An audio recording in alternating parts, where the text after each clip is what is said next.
Should the dead be exhumed to settle family disputes? For decades, he was remembered for his music. In the late 90s and early 2000s, his music dominated Ugandan waves.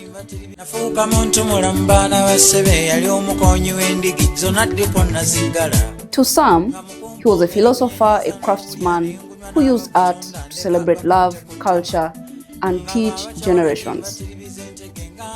Paul Kafeero is the man.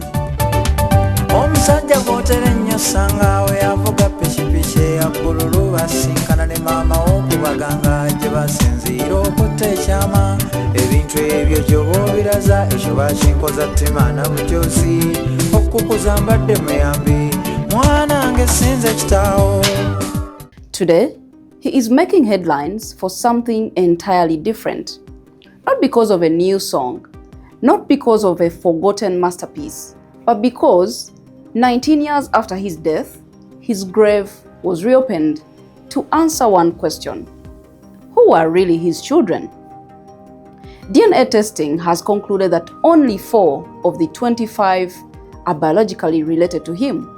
It leaves out 21 others publicly recognized as his children. For many, the results settled a long-standing question, but perhaps they opened even bigger ones. Should the dead be exhumed to settle family disputes? To answer this question, let's understand the African culture. For centuries, African families did not rely on DNA tests to determine belonging. A father was often recognized not only by biology, but by responsibility and presence. The man who named them after his surname, raised them, introduced them to his clan, paid school fees, accepted them before his family. And now, the DNA says they're not his. In many communities, these actions carry as much weight as blood itself. Modern genetics has changed that. Today, a laboratory can overturn decades of family history in a matter of days. A surname inherited suddenly becomes contested. An identity disappears with a single DNA report. Science has given the world remarkable tools to establish biological truth. But should biological truth always be the highest truth?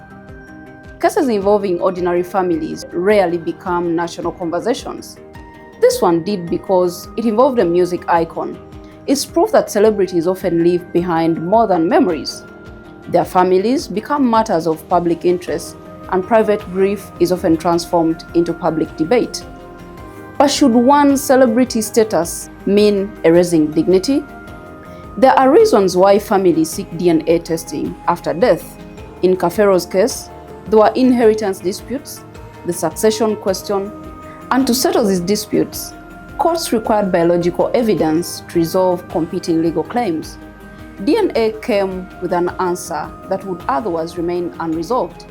Yet, every answer comes with consequences. Who benefits from these revelations? And who bears the cost? The people bearing this cost are children whose identities are suddenly questioned publicly. Mothers whose private lives become national discussions. Entire families whose relationships are reduced to genetic percentages. Imagine discovering in your 20s that the man whose surname you carry, whose music shaped your childhood, and whose legacy became part of your identity, is no longer publicly recognized as your biological father. How would that feel? How about the wishes of the deceased? Most legal systems recognize that the dead deserve dignity. Many African cultures go even further. The dead remain part of the family.